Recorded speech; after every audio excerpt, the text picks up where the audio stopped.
محشر کے روز شاہ مدینہ کو دیکھ کر اور شمشو قمر کی رونقیں بے رنگ ہو گئی، شمشو قمر کی رونقیں بے رنگ ہو گئی، آقا کی بیٹی فاطمہ زہرا کو دیکھ کر ہونٹوں پہ آنسیوں کے تبسم جھلک پڑی، محشر کے روز شاہ مدینہ کو دیکھ کر۔ اچھا ابھی تک مجھے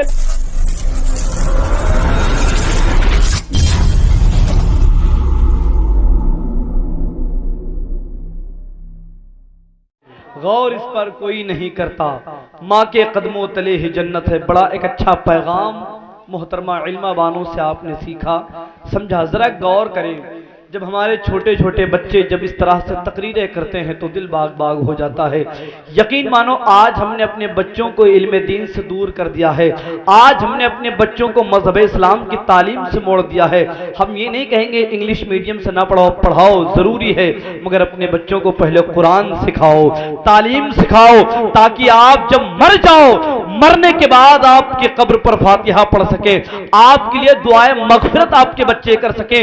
اذان ملت اسلامیہ اگر آپ کے بچے علم دین سیکھیں گے اور نمازوں کا پابند ہوگا، یقین مانو وہ آپ کا بچہ جب نماز پڑھے گا تو آخر میں دعا پڑھتا ہے، رب اجعلنی مقیم الصلاۃ ومن ذریتی ربنا وتقبل دعا، کہے گا آگے ربنا اغفر لی ولی والدی، سنیں ربنا اغفر لی ولی والدی، اللہ میرے ماں باپ کو بخش دے، اللہ میرے والدین کو بخش دے۔ دن بھر میں اگر 5 مرتبہ آپ کا بچہ نماز پڑھے گا، 5 مرتبہ ماں باپ کے لیے دعائے مغفرت کرے گا، سوچو کتنا اچھا عمل ہے۔ ہم نمازوں سے دور ہوتے جا رہے ہیں۔ محترمہ علمہ نے آپ کو قرآن کی دعوت دی سیکھنے کے، ہم اس سے بھی دور ہیں، مگر آئیے حضرات اس کو سیکھیں گے، عمل میں لائیں گے۔ بڑی تیزی کے ساتھ ایک سناگر سے آپ کی ملاقات کرا دیں، ذرا لہ کے کہہ دیں سبحان اللہ، کہہ دیں یا رسول اللہ۔ میں ایک شعر پڑھتا ہوں، عرفان بھائی دیکھیں بڑا اچھا ایک ماحول بن گیا، اور تمام تر ممبر شریف جو لوگ بیٹھے ہیں ان سب کی دعائیں حاصل کر کے یہ شعر پہنچاتا ہوں۔ ایک بار کہتے ہیں یا رسول اللہ۔ شاعر نے کہا سورج کو دیکھ کر کے نہ چندہ کو دیکھ کر، سورج کو دیکھ کر کے نہ چندہ کو دیکھ کر، دل جھومتا ہے گنبد خضرا کو دیکھ کر۔ ہاں بالکل، کچھ ایسے لوگ ہیں بڑی تائید بڑی محبتیں مل رہے ہیں، مگر کچھ لوگ پتہ نہیں گھر سے لڑائی کر کے نکلے ہیں کیا، بڑے اداس بیٹھے ہوئے بیچارے، بڑے اداس بیٹھے ہوئے ہیں۔ ایسا نہ کریں۔ اچھا جلسے میں جانے نقصان تو آپ کا نہیں ہے نا، جلسے میں آنے کے فائدے ہوتے ہیں۔ پتہ ہے ایک مرتبہ کا واقعہ ہے کہ ایک شخص کبھی جلسے میں نہیں جاتا تھا۔ سننے میری بات کا آواز آ رہی پیچھے تک؟ یہ ایکو تھوڑا زیادہ ہو گیا بھائی، پیچھے تک آواز جا رہی؟ ایک شخص تو کبھی جلسوں میں نہیں جاتا تھا، اتفاق سے اس کی عورت نے بڑا اس سے ریکویسٹ کی، بڑی ضد کی کہ تم جاؤ جلسے میں۔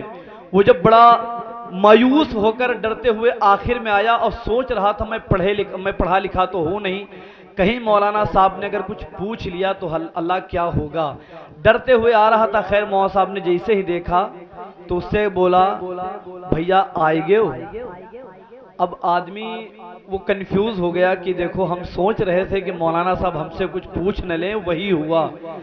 تو جیسے اس نے مولانا صاحب نے اس سے پوچھا بھیا آئے گے ہو، تو وہ ترنت وہیں بیٹھ گیا۔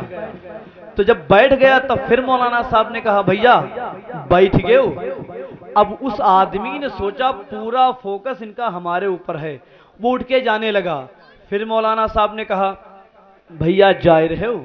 اب اس کی یہ تینوں جملے ایسے رٹ گئے، بیچارہ پورا دن ٹینشن میں رہا۔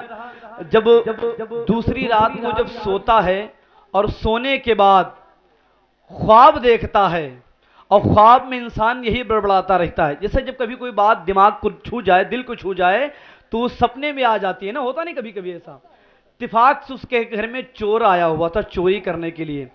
جیسے ہی چور انٹری کرتا ہے، اب اس کے دماغ میں تو وہی چل رہا تھا، تو اس نے نیند میں کہا بھیا آئے گے ہو؟ تو چور نے سمجھا کہ ہم کو لگ رہا گھر والے آج جگ رہے ہیں، تو چور جہاں تھا وہیں چپ پہ بیٹھ گیا۔ پھر اس کے دماغ میں جو جملہ چل رہا تھا دوسرا جملہ ادا کیا بھیا بیٹھ گئے ہو؟ تو چور نے سمجھا کہ کچھ نہیں، سب لوگ پکا جگ رہے ہیں، جانا کوئی مطلب نہیں ہے، بھاگ چلو۔ جیسے جانے لگا تو پھر تیسرا جملہ اس نے ادا کیا نیند میں بھیا جائے رہے ہو؟ چور بہت تیزی سے بھاگتا ہوا نکل گیا، تب تک کے لیے اس کی عورت جگ گئی۔ عورت نے کہا کہ اٹھو، بہت اچھا کیے جو جلسے میں چلے گئے۔ بولا کیوں؟ بولا بہت اچھا ہوا۔ بولا کچھ نہیں اچھا ہوا، بس وہی دماغ میں چل رہا ہے، بھیا آئے گئے ہو، بھیا بیٹھ گئے ہو، بھیا جائے رہے ہو، یہی دماغ میں چل رہا ہے۔ بولا یہی تو فائدہ ہوا۔ بولا کیا؟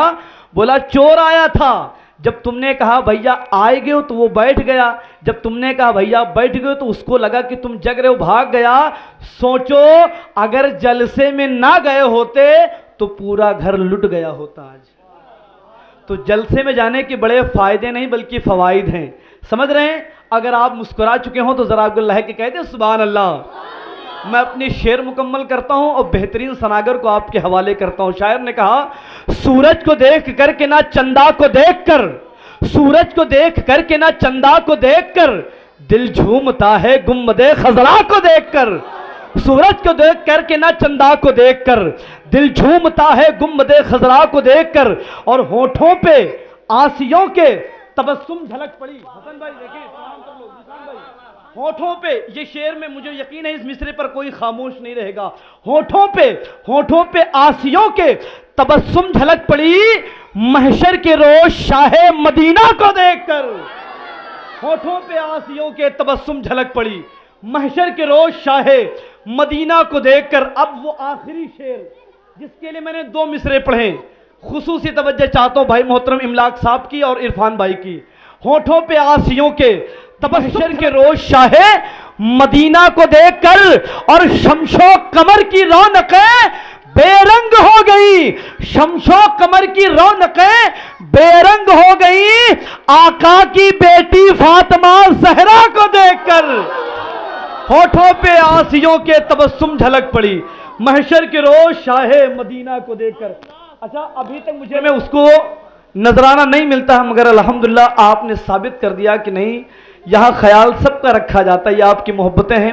عرفان بھائی کی محبت مل گئی، املاک بھائی کے تمام تر سامعین کی۔ اب آئیے اس بہترین سناگر سے آپ کی ملاقات کرنے میں بڑی تیزی کے ساتھ۔ آپ یہ ذہن میں رکھیں جیسے آپ اٹھ کے ادھر جائیں گے میری اس مائک پر رہنے کی ٹائمنگ بڑھ جائے گی، خدا را آپ ماحول بنا کے رکھیں، میں کم رکوں گا یہاں پر۔ جتنے لوگ بیٹھے خیر سکون سے بیٹھے رہیں، مگر جو لوگ نئے آئیں پیچھے اچھی خاصی جگہ پڑی ہوئی آپ بیٹھ جائیں تاکہ ہمارے تمام تر مہمان آپ سے ملاقات کریں۔ ابھی ایک بڑا مفسر، بڑا مدلل بیان آپ کو بھائی محترم حضرت علامہ مولانا ندیم صاحب قبلہ سے آپ کو سماعت کرنے کو ملے گا۔ ذرا ایک بار لے کے کہتے ہیں یا رسول اللہ، کہتے یا حبیب اللہ۔ شاعر کہتا نٹ نے تو ہر کام سے آزاد کر کے رکھ دیا، نٹ نے تو ہر کام سے آزاد کر کے رکھ دیا، ایک نئے سردرد کا ایجاد کر کے رکھ دیا۔ واٹس اپ اور فیس بک نے آج کے اس دور میں نوجوانوں کو میرے برباد کر کے رکھ دیا۔ واٹس اپ اور فیس بک میں دیکھو بات سمجھ میں آ گئی بھیا کہ واٹس اپ اور فیس بک نے آج کے اس دور میں نوجوانوں کو میرے برباد کر کے رکھ دیا۔ بڑے ادب و احترام کے ساتھ میں گزارش کروں گا سرزمین باسا شریف کی گلیوں میں رہنے والا وہ شاعر جو ابھی الحمدللہ آپ کا ساتھ پا کر اڑنا چاہتا ہے، بڑے ادب و احترام کے ساتھ میں گزارش کروں گا واصف شاہ ہدا مداح رسول بھائی محترم حسن رزاقی سے کہ وہ تشریف لائیں۔ ان مصروں کے ساتھ بلانا چاہوں گا کہ حضور شافع یوم النشور سنتے ہیں، ہے سنیوں کا عقیدہ ضرور سنتے ہیں، کہیں سے نعت کا شاعر کہیں سے نعت پڑھے، قسم خدا کی ہمارے حضور سنتے ہیں، قسم خدا کی ہمارے حضور سنتے ہیں۔